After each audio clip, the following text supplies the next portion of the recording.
G20 summit से पहले देश की सियासत गर्मा गई है। ये गर्मागर्मी देश के नाम को लेकर है। जी हां, इंडिया नाम को लेकर।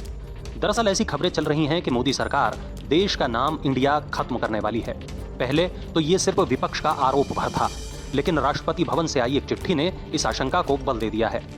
राष्ट्रपति भवन की ओर से 9 सितंबर को G20 डिनर का जो निमंत्रण भेजा गया है, उस पर प्रेसिडेंट ऑफ भारत लिखा हुआ है, जबकि आमतौर पर इस लेटर पैड पर प्रेसिडेंट ऑफ इंडिया लिखा होता था। इस चिट्ठी के सामने आते ही कांग्रेस और दूसरे विपक्षी दल सरकार पर हमलावर हो गए। वरिष्ठ कांग्रेस नेता जयराम रमेश ने ट्विटर पर लिखा, तो ये खबर वाकई सच्ची है। अब संविधान का अनुच्छेद 1 ऐसे पढ़ा जाएगा, भारत जो कि इंडिया था राज्यों का एक संघ होगा, लेकिन अब तो राज्यों का संघ भी खतरे में है। नींद तो रखा था make in India, skill India, Khelo India, ये सब तो नारे थे। हाँ, एक अशुभ था, राइजिंग इंडिया जब कहा था, उस चुनाव में भाजपा बुरी तरह हारी थी। तो ये इंडिया शब्द से जो इनको एक अजीब सा डर, भय सहम गए हैं, क्या ये इस हद तक चले जाएंगे कि संविधान बदल देंगे? इतने हजारों साल पुराना भारत देश है, इतनी बड़ी पुरानी संस्कृति है, इतना पुराना हमारा देश है, उसका नाम इसलिए केवल बदल के रखा जा रहा है क्योंकि इंडिया अलायंस बन गया और बीजेपी को ये लग रहा है कि थोड़े बहुत 4 वोट इनके कम हो जाएंगे इंडिया अलायंस बनने से, तो वोट कम हो जाएंगे, इसलिए भारत का नाम बदल दो। ये तो देश के साथ गद्दारी। इंडिया नामटा नामे सारा विश्व চেনে, হঠাৎ এমন কি হলো আজকে দেশের নামটাও চেঞ্জ হয়ে যাবে? কবে কবি ঠাকুরের নাম চেঞ্জ হয়ে যাবে? বিশ্ববিদ্যালয়গুলো সব নাম চেঞ্জ করে দিচ্ছে, বড় বড় ঐতিহাসিক সৌধ তার নাম চেঞ্জ করে দিচ্ছে, ইতিহাসকে পরিবর্তন করে। भी पलटवार करने में पीछे नहीं रही। पार्टी के फायर ब्रांड नेता और आसाम के मुख्यमंत्री हिमंता बिस्वा शर्मा ने ट्वीट कर लिखा, रिपब्लिक ऑफ भारत, खुशी और गर्व महसूस कर रहा हूं कि हमारी सभ्यता तेजी से अमृतकाल की ओर बढ़ रही है। जयराम रमेश के ट्वीट का जवाब देते हुए हिमंता ने लिखा, अब मेरी आशंका सच साबित हो गई है। ऐसा लगता है कि कांग्रेस पार्टी को भारत से सख्त नफरत है।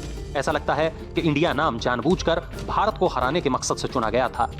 केंद्रीय मंत्री राजीव चंद्रशेखर ने तो यहां तक कह दिया कि अगर कांग्रेस को भारत के नाम से ऐतराज है तो इसका इलाज वही नाम इंडिया की बहस में कुछ दिन पहले ही बीजेपी के कई सांसदों ने संविधान से इंडिया नाम को हटाने की मांग की थी। उनकी दलील है कि इंडिया शब्द गुलामी की याद दिलाता है, जबकि भारत देश की विरासत की पहचान है। आरएसएस भी इसी लाइन में खड़ी दिखती है। हाल ही में संघ प्रमुख मोहन भागवत ने भी कुछ ऐसी ही बात कही थी। सकल जैन समाज के एक कार्यक्रम में भागवत ने कहा था, हमारे देश का नाम सदियों से भारत रहा है, भाषा कोई भी हो, नाम एक ही रहता है।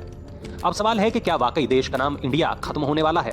राजनीति के जानकार कह रहे हैं कि पिछले कुछ दिनों में जिस तरह भारत बनाम इंडिया की बहस शुरू हुई है, वैसे में संभव है कि मोदी सरकार ये बड़ा फैसला ले ले।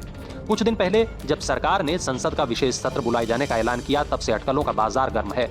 कहा जा रहा था कि सरकार 1 नेशन 1 इलेक्शन का बिल लाएगी।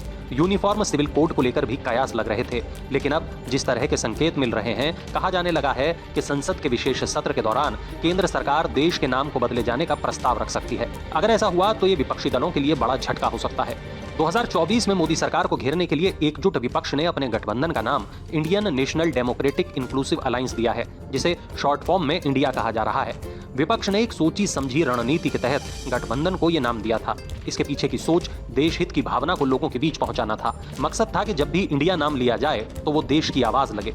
अलायंस के नामकरण के बाद विपक्षी नेताओं ने यहां तक कहा था कि अब बीजेपी वालों को इंडिया बोलने में दिक्कत होगी, लेकिन बीजेपी ने इसका तोड़ भी निकाल लिया। प्रधानमंत्री ने इस गठबंधन को घमंडिया गठबंधन का नाम दे दिया।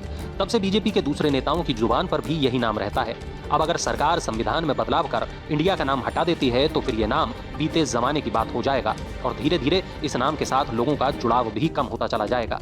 ऐसे में विपक्ष ने जिस मकसद से ये नाम दिया था, उस मकसद को बड़ा झटका लगेगा।